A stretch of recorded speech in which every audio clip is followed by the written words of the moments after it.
Is there still a question mark over what's going to happen at Aer Lingus? Is there more industrial relations trouble on the horizon? Will unions representing cabin crew and other workers meet to discuss the pay rise given to pilots? And Eoghan Corry, editor of Air and Travel magazine, is with us on the line. Welcome back to the programme, Eoin, and good morning.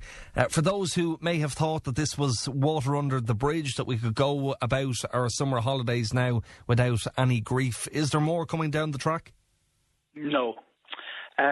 Good morning, Eoin. I don't think there's going to be more grief. I think water under the bridge, it's well under the bridge of what are our Kildare rivers, the Morrill, the Liffey, the Barrow and the Boyne.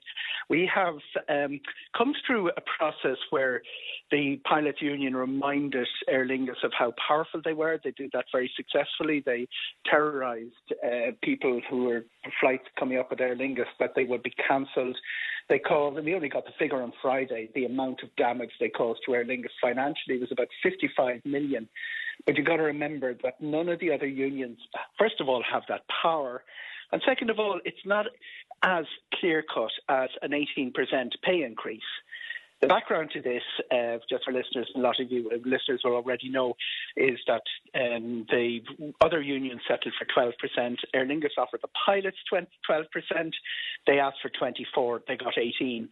But it's not as clear-cut as that because it's quite complicated, Eoin.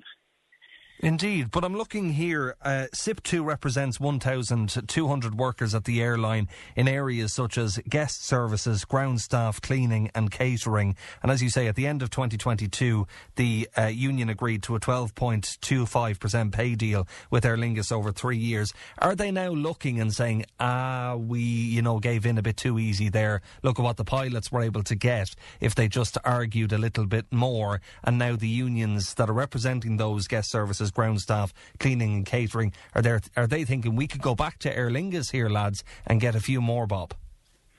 The members will be thinking like that. They'll be saying, how come the pilots got 18, we got 12?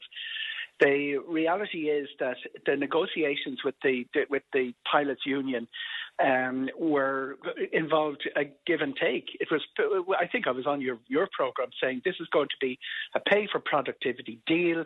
They could have done it last February. They didn't need to terrorise everyone. And that's exactly how it ended up. The reason it took so long is hard to fathom.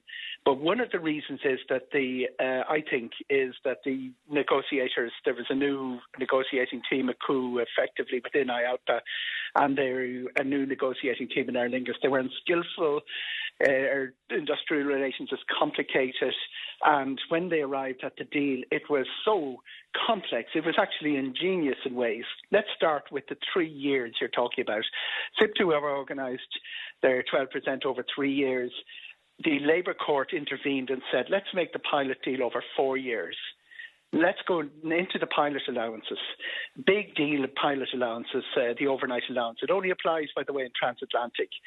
They get an increase in that. That topped off the more experienced, the older pilots who tend to fly the transatlantic. But the third one is really, really important because while Mark Tighe of IALPA has been parading this as sort of a great unfunded, that means that we gave away nothing, the reality is that the Aer Lingus had given the pilots a little bit of too good a deal back in 2019 under a crewing agreement. They reduced their hours from 800 a year to 600 a year. That's been cancelled. So it means that they've got 200 hours per year back off the pilots. It's not just an academic point for Aer Lingus because on the North Atlantic, they're obviously competing with the American carriers who increased their capacity 20% this year, but they also are competing against Ryanair on the European routes. 9 out of 10 routes that Aer Lingus fly within Europe, to the Sun routes to England, they are competing directly with Ryanair, whose pilots fly 800 hours a year. Aer Lingus had this deal with the pilots. They only flew 600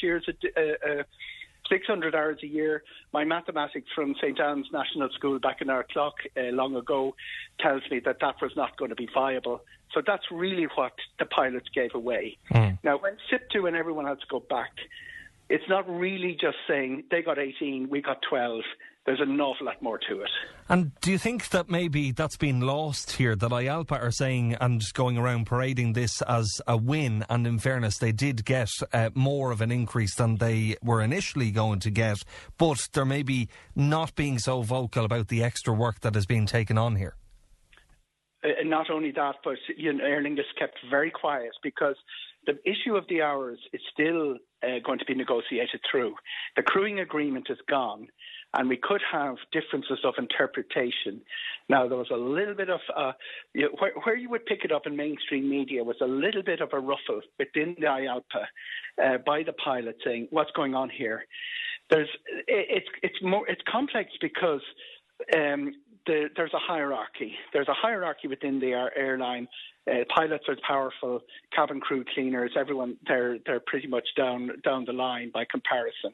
There's also a hierarchy within the pilots. The transatlantic pilots are a little bit more important than the European pilots, and that's where it was given away.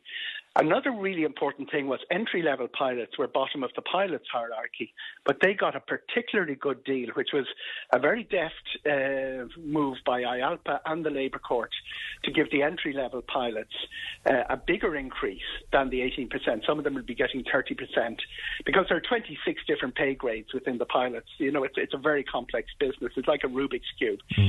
So IALPA were going to parade this as a victory. Very, looking behind the scenes at the backstory again, Eoin, when Mark Tighe declared this is the best pay deal in 30 years, that was a direct dig at the guy who was president of IALPA for 20 years that he shafted. So you've got a whole load of complexities, which would a dizzying amount of complexities in politics. But IALPA are not going to say we gave away ours. They're going to present this as a victory. They're going to say this is great, and Aer Lingus are staying mum because they just don't want to ruffle these guys. They've just lost 55 million euro. By the way, we'll have to pay that in increased fares. They've just lost 55 million euro because of IALPA's action. Yeah. And we could be back not in a situation that they're fighting with SIP2, but back in all sorts of precarious negotiations with IALPA saying, we didn't mean to give away those 200 hours. Well, that's where I was going to finish where we started, Owen. You don't envisage there being any more disruption or strike action from those other unions, the cabin crew, etc., saying that they're going to strike now. So that's not a possibility, you don't feel?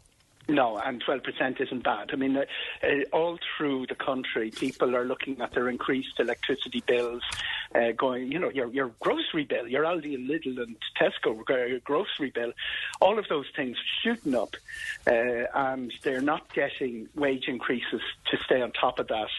So 12% is actually in the trade union terms across the graph of the increases people are getting. It's not a bad deal that SIP2 got. And the pilot's deal is 18%, but it's not everything it seems. First of all, it's 4 years, not 3 years, and then you go into all those other things that I've just talked about. Eoghan Corry, editor of Air and Travel magazine, thanks as always for your time.